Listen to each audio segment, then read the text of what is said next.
சப்போர்ட்டில் எங்கள் படம் ஹீரோயினை நாங்கள் தானங்க இது பண்ண முடியும். என் படத்து ஹீரோயின் அது என் கூட நடிச்சிருக்காங்க, அவங்களுக்கு நான் தானே கொடுக்க முடியும், நாங்கள் தானே கொடுக்க முடியும்ல. நன்றி. அதே மாதிரி சிம்ரன் கூட ஜோடி என்னங்க சிம்ரன் இல்லாம சிம்ரன் ஃபைனலா பொதுவாக இலங்கையிலேருந்து அகதிகளாக இங்கே வர்றவங்க அகதி முகாமில் தான் இருக்க முடியும். நீங்கள் வெளியில் தனியாக வீடு எடுத்து தங்க வச்சுக்கிற மாதிரி கதை வச்சுருக்கீங்க. போலீஸ்லேருந்து தப்பிச்சு வந்த மாதிரி இருக்கா?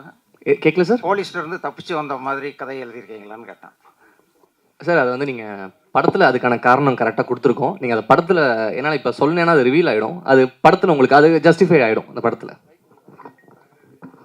சசி சார், நீங்கள் சிம்ரனை பற்றி சொன்னீங்க, நான் ஏன் சிம்ரன் கூட நடிக்கக்கூடாது அப்படின்னு. அவங்களும் உங்கள் கூட நடிக்க ஒத்துக்கிட்டாங்க, கதை நல்ல இது. நீங்கள் வந்து அவங்கள்ட்ட பார்த்த வியந்த விஷயம் என்ன விஷயம்? அது வந்து ரொம்ப சொன்ன மாதிரி கொஞ்சம் ஒரு ஏஜ்டாகவும் நடிச்சிருக்காங்க, அதை பற்றி கொஞ்சம் சொல்லுங்கள். நீங்கள் சிம்ரன் ரசிகரா? எடுத்தோடனே எங்களை பற்றியெல்லாம் கேட்கல. நீங்கள் சிம்ரன் பாருங்கள், உங்களுக்கெல்லாம் சேர்த்து தான் நான் நடிச்சிருக்கேன். அதுதான் ஒன்று. அவங்களோட ஏன் ஒன்று வர்றது ஓகே பிடிச்ச பர்ஃபெக்ஷன். அவங்க சூப்பர் பெர்ஃபார்மருங்க. அவங்க இப்போ வரைக்கும் ஹீரோயினாக அடிக்கிறாங்க. ஏன் அந்த பெர்ஃபார்மன்ஸ் தான். நீங்கள் ஏஜ் ஆகிடுச்சுன்னா சொல்கிறேன், அவங்களுக்கு வயசே ஆகாதுங்க. அவங்களுக்கு வயசே ஆகாது, அவங்க பெர்ஃபார்மன்ஸ் தான். இவர் சொல்லும் போதும் அந்த இலங்கை தமிழ் பேசும்போதும் எங்களுக்கு நாங்கள் ராமேஸ்வரத்தில் எடுக்கும்போது அவங்களோட கன்னத்தில் முத்தமிட்டால் ஞாபகம் இருக்கா? கன்னத்தில் முத்தமிட்டால் உங்களுக்கு எப்படி ஞாபகம் வந்துச்சு? எங்களுக்கும் அது ஞாபகம் வந்துச்சுண்ணே, அதுதானே வந்துச்சு. சார் சசிகுமார் சார், அதாவது இந்த படம் வந்து அகதிகளாக வெளில வந்து அவங்க வந்து அது டூரிஸ்ட் மாதிரி என்ஜாய் பண்ணுற மாதிரி காமிச்சிருக்கீங்களா? ஏன்னா இலங்கை அகதிகள்னால நமக்கு ஒரு இறக்கம் இந்த மாதிரி தான் ஏற்படும். இந்த படத்தில் வந்து டூரிஸ்ட் ஃபேமிலின்னு போட்டிருக்கீங்க, இலங்கை சப்ஜெக்ட்னு சொல்கிறீங்க இல்லையா? அப்போ அவங்க வந்து ஊராக போய் இப்போ கனடா அமெரிக்கா நம்ம தமிழர்கள் கூட அப்படி இல்லை, எல்லா ஊர்லேயும் இருக்கிறாங்க. அதை தான் சொல்லியிருக்குது அந்த படம். எப்படி அகதிகளாக வந்து ஆனால் அவங்க துன்பத்தை வெளியில் காட்டிக்காமல் சந்தோஷமாக வாழ்ந்துட்டு இருக்காங்க அப்படின்ற மாதிரி. அது நீங்கள் படம் பார்க்கும்போது தான் அதை பார்க்கணும். ஏன் வந்தாங்க, என்ன டூரிஸ்ட்டுன்னு எதை மீன் பண்ணுறோம் அப்படின்றது நீங்கள் இப்போ ரிவீல் பண்ண முடியாது. நீங்கள் இப்போ எல்லாமே ஒரு லைட்டராக தான் சொல்ல முடியும். ரொம்ப நாங்கள் வந்து உணர்ச்சிபூர்வமாக இதை ரொம்ப இன்னும் சொல்ல முடியாது. சென்சார் இருக்குது, எல்லாமே இருக்குது உங்களுக்கு. அதெல்லாம் அதனால தான் இதை வந்து ஒரு லைட்டராகவே அந்த படத்தை நாங்கள் சொல்லியிருக்கோம் சார். அதே மாதிரி இப்போ டூரிஸ்ட் ஃபேமிலி ரிலீஸ் ஆகுது. நேற்று டூரிசம் பிளேஸில் அவ்வளோ பெரிய மனித தாக்குதல் நடந்திருக்குது காஷ்மீரில். நீங்கள் வந்து எல்லா மதமும் சம்மதம் அப்படின்னு அயோத்தியில் கூட நடித்து ரொம்ப எல்லாருக்குமே பிடிச்சிருந்தது. இந்த மாதிரி சூழலில் இந்த மாதிரி டூரிஸ்ட் ஃபேமிலி படம் வெளியில் வர்றப்போ உங்களோட கருத்து, அதாவது இதுலேயும் அன்பு தான் வலியுறுத்துறோன்னு சொன்னீங்க. ஹியூமனிட்டி தாங்க எப்போதுமே அது முக்கியமான ஒரு விஷயம். நாங்கள் வந்து அதில் தான் நான் வந்து இந்த படத்துலையும் சொல்லியிருக்கோம், மனித இதில் தாக்கக்கூடாது, ஒவ்வொரு மனிதனும் யாராக இருந்தாலும் தாக்கக்கூடாது, தவறான ஒரு விஷயம். ஹியூமனிட்டி ரொம்ப முக்கியம். இதில் அன்பை போதிக்குது. இதெல்லாம் பார்க்கும்போது கொஞ்சம் மாறுவாங்கன்ற ஒரு நம்பிக்கை தான், அவ்வளோதான். சத்யனா சார் வந்துட்டியா? வா. இல்லை, கொஞ்ச நாள் முன்னாடி தக் லைஃப் ஆடியோ லான்ச் நடந்தது. அதில் பார்த்தீங்கன்னா உலகநாயகன் வந்து ஹிந்திலாம் பேச வரல, பொலிட்டிக்கல் ஆகிடும் அப்படின்னு சொல்லிட்டு இங்கிலீஷில் பேசணும்னு சொன்னார். ஆனால் இப்போ நீங்கள் சொன்னீங்க ஆங்கிலத்தை விட தமிழை கற்றுக்கணும்னு சொல்கிறீங்க. நீ அங்கே வம்புழுக்காத, இங்கே வந்து இது வந்து டூரிஸ்ட் ஃபேமிலி. ஏன்னா இங்கே டூரிஸ்ட் ஃபேமிலியை பற்றி தான் பேசணும். நீ இப்படி தான் எல்லாத்துட்டையும் வாங்கி கட்டுற. உன்னை சிவராஜ்குமார் சாரும் உன்னை தானே கேட்டார். இவர் தானே அன்னைக்கு நான் கை தட்டினது நான் தான். அதுக்கப்புறம் வேற யாரோ சொன்னாங்களே, அப்பா மொத்த கம்மி பரிசியா இங்க பாரு. இல்லம்மா, இது டூரிஸ்ட் ஃபேமிலி. டூரிஸ்ட் ஃபேமிலிக்கு தக் லைஃப். இது என்னுடைய கருத்து, என் கருத்தை தான் நான் சொல்ல முடியும். இது என்னன்னா ஆங்கிலம் கற்றுக்கணும், ஆங்கிலம் கற்றுக்க வேணாம்னு சொல்ல. இப்போ நான் என்ன சொன்னேன்னா, அங்கே உள்ள மாணவர்கள் ஆங்கிலம் கற்றுக்கிட்டு இருக்காங்க, ஆனால் தமிழை மறந்துட்டாங்கன்னு சொல்கிறோம். அதுதான் கமல் சார் தலைவரும் அதை தான் சொன்னார். ஓகேங்களா? அப்போ அவரும் அதை தான் சொன்னார். ஆங்கிலம் நீங்கள் கற்றுக்கக்கூடாதுன்னு சொல்ல, ஆங்கிலம் கற்றுக்கோங்க, ஆனால் தமிழையும் உங்கள் கலாச்சாரத்தையும் கல்ச்சரையும் மறக்கக்கூடாது. மொழி தானங்க நம்மளை அடுத்து இழுத்துட்டு போக முடியும். நம்ம மொழி அழிஞ்சிருச்சுன்னா, ஏன்னா என் கூட வந்த ஒருத்தவர், அவர் பையனோட வந்தார். அந்த பையன் இங்கிலீஷ் மட்டும்தான் படிக்கலாம், பேசுகிறான். என்கிட்ட பேசிகிட்டே இருந்தால். அவன் எந்த தமிழ் படமும் பார்த்ததில்லை, ஒன்லி இங்கிலீஷ் மட்டும்தான் பேசிகிட்டு இருந்தான். அப்போ அவர் ஃபீல் பண்ணி சொன்னார், நாங்கள் எங்கள் நாட்டை விட்டுலாம் எங்களோட நாட்டை விட்டு வந்துட்டோம், ஆனால் இவன் வந்து இதை தான் கதைச்சு கொண்டு இருக்கான் அப்படின்னு சொல்லிட்டு இருந்தார். இதை மட்டும் கதைச்சிட்டு இருக்கான், இங்கிலீஷ் மட்டும்தான் கதைச்சிதான், அடுத்த கல்ச்சர் தெரிலன்னு. அவங்க பார்க்கணும். அவங்களுக்கு ஆல்ரெடி ஆங்கிலம் தெரியுதில்ல, ஆனால் தமிழ் உன்னுடைய மொழியை கற்றுக்கோன்னு சொல்கிறதுக்கான ஒரு விஷயமா தான் நான் நினைக்கிறேன். சசியண்ணே அண்ணா இங்கே தொடர்ச்சியாக வந்து ஏஜ்டாகவே நடிக்கிறீங்க. உங்கள் கதைக்கு வரவங்க வந்து உங்களுக்கு ஏஜ்டு தான் கேட்குறாங்களா, இல்லை இதுக்கப்புறம் வந்து நீங்கள் ஹீரோஸாக இதை பண்ண போகிறீங்களா? ஆனால் ஏஜ்டுனா கமல் சார் அப்பயே இது பண்ணிட்டாரு. இது அப்பயே கமல் சார் படங்கள் கடல் மீன்கள்லாம் பார்த்துருக்கீங்களா? நான் பார்த்துருக்கேன். நாயகன் பார்த்தீங்களா? கடல் மீன் எல்லாமே அப்படி தான். ஏன்னா இப்போ எந்த நடிகரும் இந்த பையனுக்கு பையனை அப்பாவை நடிப்பாங்களா? நடிக்க மாட்டேன். நானும் நடிக்க மாட்டேன்னா இப்படி ஒரு படத்தை நான் மிஸ் பண்ணுறேன்னா? இந்த படத்தை நான் கொண்டு போகிறது ஒரு 5 பேர். அயோத்தி படம் பார்த்துட்டு அவங்களுக்கு தெரியும். அயோத்தி படம் பார்த்து அயன் பதர் யாராவது நடிப்பாங்களா? நடிக்க மாட்டாங்க. ஏன்னா சண்டை கிடையாது, எதுவும் கிடையாது, சும்மா வண்டி ஓட்டணும். கடைசி ஒரே ஒரு வார்த்தை தான், அதுக்கு தான். அயோத்தி பார்த்துட்டு கவர்மெண்ட்டில் ஒரு இதே போட்டாங்க. எனக்கே அது தெரியாது. ஒருத்தவங்க நான் ஒரு ஃபங்க்ஷன் போகும்போது அந்த ஆஃபீஸர் சொன்னாங்க, கவர்மெண்ட்டில் சார் உங்கள் அயோத்தி உங்களுக்கே தெரியாமல் ஒரு நல்லது பண்ணியிருக்கீங்க. ஏன்னா கவர்மெண்ட்டில் ஆர்டர் என்ன போட்டிருக்காங்கன்னா, இந்த இறந்தவங்களை கொண்டு போகிறதுக்கு இத்தனை சர்டிஃபிகேட் இருக்குல்ல, அதெல்லாம் ஈஸி பண்ணிட்டாங்க. 1 லட்சமோ 2 லட்சமோ அவங்களுக்கு மானியம் கொடுத்து இத்தனை பேர் இருக்காங்க. உங்களால் 500 பேர் உங்களுக்கே தெரியாமல், அவங்க சொல்கிறாங்க உங்களுக்கே தெரியாமல் 500 பேர் பயனடைஞ்சிருக்காங்க. நீங்கள் நல்லது பண்ணியிருக்கீங்க 500 குடும்பத்துக்குன்னு சொன்னாங்க. இது எனக்கு தெரியவே இல்லை. இது ஒரு 2 வருஷம் கழிச்சு தான் எனக்கு தெரியுது. இது ரொம்ப சந்தோஷமாக இருந்தது. அப்போ இந்த மாதிரி ஒரு படங்களில் நடிக்கிறதுக்கு நீங்கள் என்ன 70 வயசு தாத்தா வேஷம் போட்டாலும் போட்டுருவேன், அவ்வளோதான். நம்ம வேஷம் போட தானே வந்திருக்கோம், அதுதானே நம்ம வேலை. திடீர்னு காலேஜ் பையனாக போவேன். அடுத்த படத்தில் காலேஜ் பையனாக நடிக்க வைப்பாங்க. காலேஜ் ஒன்று அப்போ ஏன் காலேஜ் பையன் நடிச்சுன்னு கேட்பீங்களா? கேட்க முடியாது. அது நான் நடிப்பேன்ட்டுவேன், அதுக்கு தான் அது, அவ்வளோதான். சசி சார் இங்கே யாரு இங்கே என்ன? ஐயோ என்னண்ணே? இல்லை, சென்னை வந்து எல்லாரையும் வாழ வைக்கிற அன்னை. நீங்க மதுரையிலிருந்து சென்னைக்கு வந்து இங்க வந்து எஸ்டாப்ளிஷ் ஆயிட்டு திரும்பவும் வந்து ஊருக்கே போய் பழப்பு நடத்துறீங்களே, என்ன காரணம்? அப்புறம் இந்த இயற்கை விவசாயத்தை மேற்கொண்டு வர்றீங்க, அதுக்கு என்ன காரணம்? அதுக்கப்புறம் வந்து ஸ்டுடியோ ஒன்று நீங்களும் சமுத்திரக்கனியை கட்டுறது தான் முன்னாடி சொன்னீங்க. இந்த 3 கேள்விக்கு வரிசையா பதில் சொல்லுங்க. இது வேணாம், ஒரு கேள்விக்கே ரொம்ப தாக்காது நீங்கள். ஆனால் முதல் கேள்வி வந்து சென்னையில் வந்து இது பண்ணுறோம். என் சொந்த ஊர் அதானே, என் வீடு அதுதானே.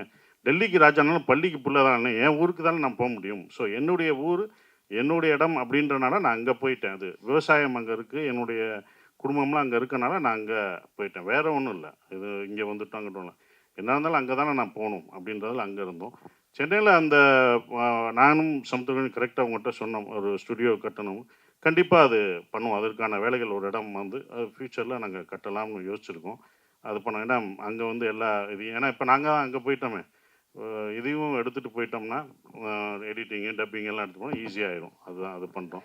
சசி சார், இந்த படத்தில் ஒரே நிமிஷம் மணி சார், இந்த படத்தில் ரொம்ப முக்கியமாக ஒரு விஷயம் வச்சுருக்கீங்க. வல்வெட்டித்துறை அப்படின்னு ஊர்லேருந்து அந்த ஃபேமிலி வருது வச்சுருக்கீங்க. அந்த வல்வெட்டித்துறை எவ்வளோ வரலாற்று முக்கியத்துவம்னு எல்லாருக்கும் தெரியும். இந்த ஈழத்தமிழருடைய வழியை வேதனைகளை தமிழ் சினிமா சரியாக பதிவு பண்ணிஇருக்குன்னு நினைக்கிங்களா? நாங்களாம் ஃபேஸ்புக்லேயோ சோசியல் மீடியாவில் ஏதாவது போட்டால் கூட பிளாக் பண்ணியிருந்தாங்க. அது பேர் போட முடியல, ஃபோட்டோ போட முடியல, அதுக்கான வாய்ப்பே இல்லை. அதை பற்றி என்ன நினைக்கிறீங்க சார்? பதிவு பண்ணலை சார், பண்ணவும் முடியாது சார். நீங்கள் ஃபேஸ்புக்கில் போட்ட லெட்டருக்கே இப்போ பிளாக் போடுறாங்கன்னா படமாக நாங்கள் எடுத்தால் கட்டு தான் போடுவாங்க. ஸோ அப்போ அது முடியாது. ஏன்னா அதை இந்த மாதிரி படங்கள் மூலம் தான் கொஞ்சம் கொஞ்சமாக லைட்டர்வே எடுத்துகிட்டு தான் வர முடியும். நாங்கள் ரொம்ப ஸ்ட்ராங்காக அந்த இதை நீங்கள் சொல்கிற விஷயங்களை ரொம்ப வழியாக அதை சொன்னோம்னா அதை வந்து எடுத்துகிட்டு போகணும். அது சென்சார் இதுதான் ஆகும், சென்சார் கட் ஆகும். இது நம்ம இந்திய அரசாங்க சென்சார் இருக்குது, அந்த தணிக்கை குழு பண்ணுறபடி நம்ம இது பண்ணணும். ஸோ அப்போ அந்த மாதிரி படங்கள் எடுக்கும்போது அதை கட் பண்ணுவாங்க. அது ஒன்றும் பண்ண முடியாது. அது மாறினா தான் நாங்கள் எடுக்க முடியும். அதான் 2 கொஸ்டின்ஸ். ஒன்று வந்து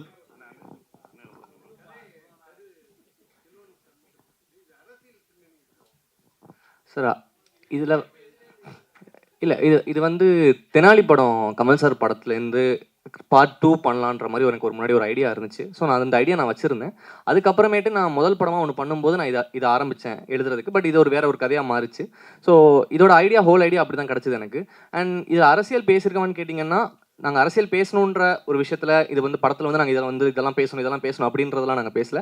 ஆனால் அரசியல் இல்லாத ஒரு படம் இல்லைன்னு நினைக்கிறேன் நான். அந்த விஷயத்தில் நாங்கள் என்னென்ன அந்த கதையே உங்களுக்கு ஒரு விஷயம், உங்களுக்கு வந்து மேலோட்டமாக சில விஷயங்கள் உங்களுக்கே சொல்லிட்டு வந்துகிட்டே இருக்கும். ஸோ நாங்கள் அரசியல் பேசணும், வாங்க இதில் வந்து பேசலாம் அப்படின்ற மாதிரி நாங்கள் இந்த படத்தில் எதுவுமே பண்ணல. ஒரு ஃபீல் குட் ஃபேமிலி ட்ராமா, ஒரு சந்தோஷமாக பார்க்குற ஒரு படமாக தான் நாங்கள் எல்லாமே பண்ணியிருக்கோம்.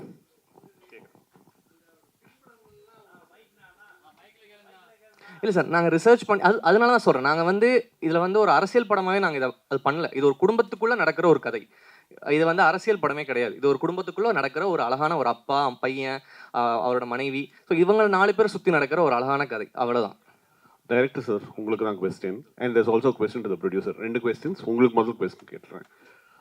இந்த படம் எடுக்கும்போது இங்கே பேசின எல்லாரும் என்ன சொன்னாங்கன்னா, முதல்ல அவங்க கிட்ட எப்படி நீங்கள் நரேட் பண்ணீங்களோ எந்த மாறுதலும் இல்லாமல் அதே சொன்ன மாதிரியே எடுத்திருக்கீங்க அப்படின்னு. அப்போது அந்த அளவுக்கு கிளாரிட்டி இருக்குது அப்படின்னா, இது எங்கேயும் நேரில் பார்த்தது தான் நான் வந்து இந்த கதையை வந்து உங்களுக்கு டைரெக்டாக எங்கேயும் ஒரு இன்ஃப்ளூயன்ஸ், இது வந்து இப்படி தான் இருக்கும் அப்படிங்கிறது உங்களுக்கு எங்கேயுமே ஐயம் இல்லாமல் இது இப்படி தான் நடக்கும் அப்படின்னு வந்து சர்டன்ட்டி இருக்குன்னா, நீங்கள் எங்கேயும் நேரில் விட்னஸ் பண்ணியிருக்கீங்க, இல்லை ஒரு ஸ்பார்க் கிடச்சிருக்கணும் அப்படின்னு நினைக்கிறேன். அந்த மாதிரி ஏதாவது இருக்கா? 1. 2, ப்ரொடியூசருக்கு இது ரொம்ப நல்ல படம், ட்ரெய்லர் வந்து காட் இஸ் இன்ட்ரெஸ்டட். இப்போ நீங்கள் டீசர் ரிலீஸ் பண்ணும்போதே வந்து நிறைய பேர் வந்து நீங்கள் இது பண்ணாமையே வந்து நிறைய பேருடைய அட்டென்ஷன் வந்து இது வாங்குச்சு. But it's coming on May 1 and Retro is releasing on it. நீங்கள் கம்பீட் பண்ண முடியுமா? Will you be able to take on a big production house, a big film like retro?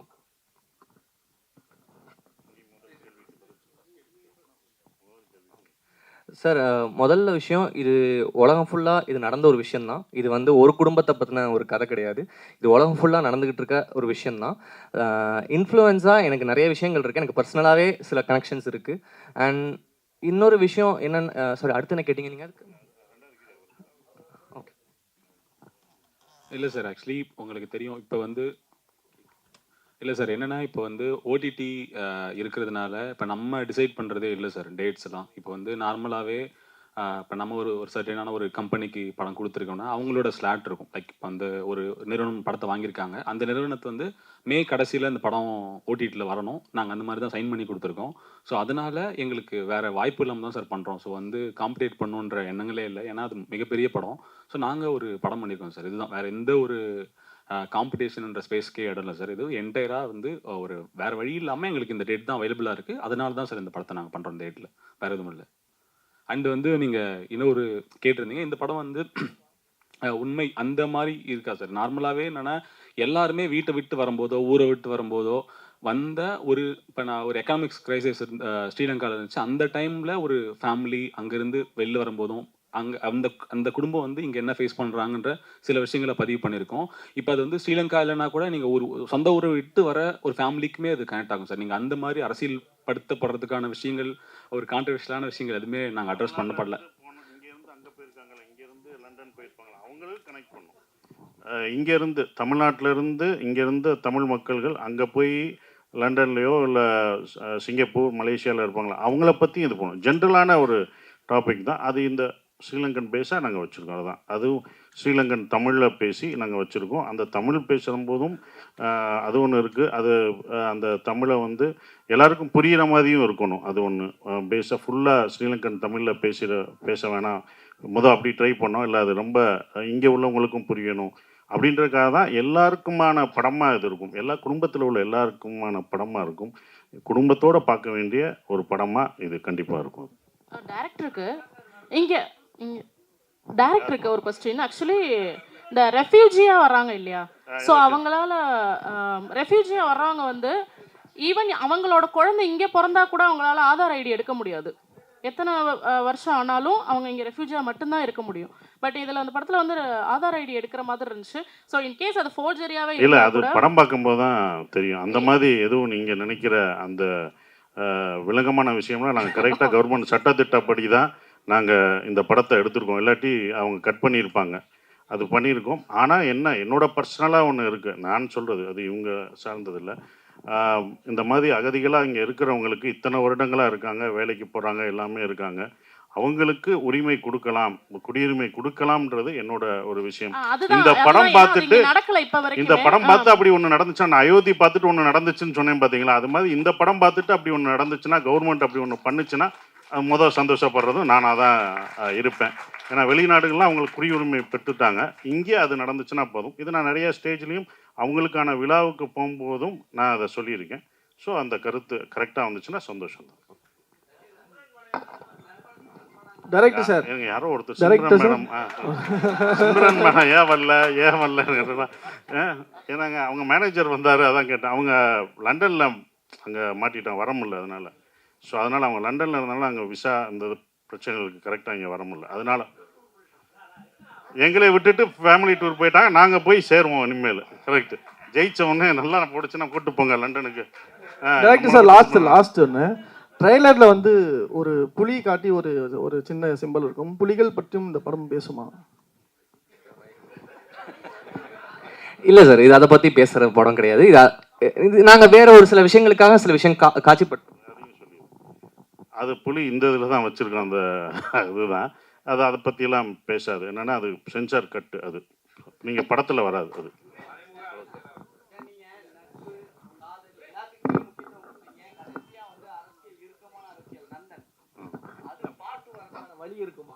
கண்டிப்பாக அந்த டேரக்டர்கிட்ட சொல்லியிருக்கோம். அது பார்ட் 2 எடுக்கிறதுக்கான வேலை பார்த்துருக்கேன். ஏன்னா கணேஷ் சார் எப்போ பார்த்தாலும் அதை சொல்கிறது, நந்தன் பார்ட் 2 பண்ணுங்கள், இன்னும் வந்த பிறகு என்ன நடக்குது அப்படின்றத சொல்லுங்கன்றாங்க. அதுக்கான இது சொல்லியிருக்கோம். அது டைரக்டர் பண்ணாருன்னா கண்டிப்பாக பண்ணுவோம். சசியண்ணே, இப்போ நீங்கள் ஸ்டேஜில் பேசும்போது சொன்னீங்க நாங்களாம் வந்து சிம்ரனுக்கு ஹீரோ நடிக்கக்கூடாதுன்னு சொன்னீங்க. நீங்கள் தான் அவங்கள வந்து அப்ரோச் பண்ண சொன்னீங்களா? எனக்கே ஷாக்கு தான்ப்பா. நீ எப்படி இது பண்ணீங்களோ அதே மாதிரி தான் எனக்கு சிம்ரனா நானே கேட்டேன் அப்படின்ற ஒரு விஷயம் தான். அது ஏன் அப்படின்னும் போது நீங்கள் படம் பார்த்தீங்க, இப்போ பார்த்தீங்கல்ல, பிடிச்சிருந்துச்சுல, 2 பேரையும் பிடிச்சிருந்ததில்ல. அது மாதிரி இன்னும் ரொமான்ஸ் சீன்லாம் வச்சுருக்காரு. அதெல்லாம் இன்னும் படம் சப்போர்ட்டில் எங்கள் படம் ஹீரோயினை நாங்கள் தானங்க இது பண்ண முடியும். என் படத்து ஹீரோயினு அது என் கூட நடிச்சிருக்காங்க. அவங்களுக்கு நான் தானே கொடுக்க முடியும். நாங்கள் தானே கொடுக்க முடியும்ல. அதே மாதிரி சிம்ரன் கூட ஜோடி. என்னங்க சிம்ரன் இல்லாம ஃபைனலா சிம்ரன் கூட ஜோடி. ஆனா 2 பசங்க சில சமயத்துல குடும்பத்துல நம்ம பசங்களே நம்ம கொஞ்சம் இடைஞ்சலா இருப்பாங்க. அந்த மாதிரி ஃபீல் பண்ணீங்களா எங்கேயாவது? புரியல சார். சிம்ரன் கூட ஜோடி. ஆனா வந்து சில சமயத்துல குடும்பத்துல நம்ம பசங்களே நமக்கு இடைஞ்சலா தெரிவாங்க சில சமயத்துல. அந்த மாதிரி இங்க ஃபீல் பண்ணீங்களா? கண்டிப்பா அது படத்துல சீன்ல வரும். பாருங்க, கண்டிப்பா பாருங்க. அதை சொல்ல மாட்டோம். சீனை பாருங்க. அண்ணே ஓகேண்ணே, முடிச்சிடலாண்ணே. ஓகே, சிம்ரன் மேடம் கேட்டதா சொல்றேன். ஓகே அண்ணா இருங்க, ஒரு போட்டோ செஷன்.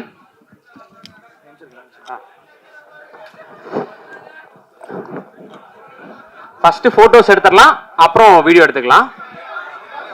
ஃபர்ஸ்ட் வீடியோ எடுத்துக்கலாம். ரைட், ஓகேண்ணே. சாரி, ஃபர்ஸ்ட் வீடியோ எடுத்துடலாம், அப்புறம் போட்டோ எடுத்துடலாம். மன்னிக்கணும்.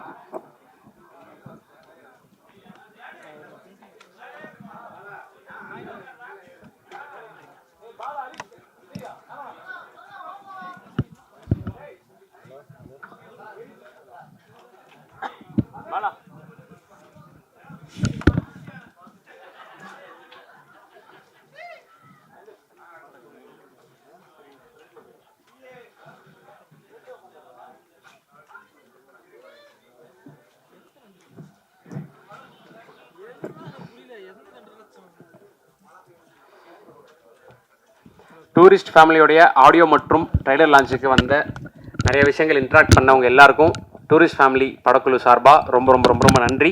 May 1 படம் ரிலீஸ் ஆகுது. எப்போதும் போல் உங்களுடைய ஆதரவை எதிர்பார்த்து டூரிஸ்ட் ஃபேமிலி குடும்பம் நன்றி, வணக்கம்.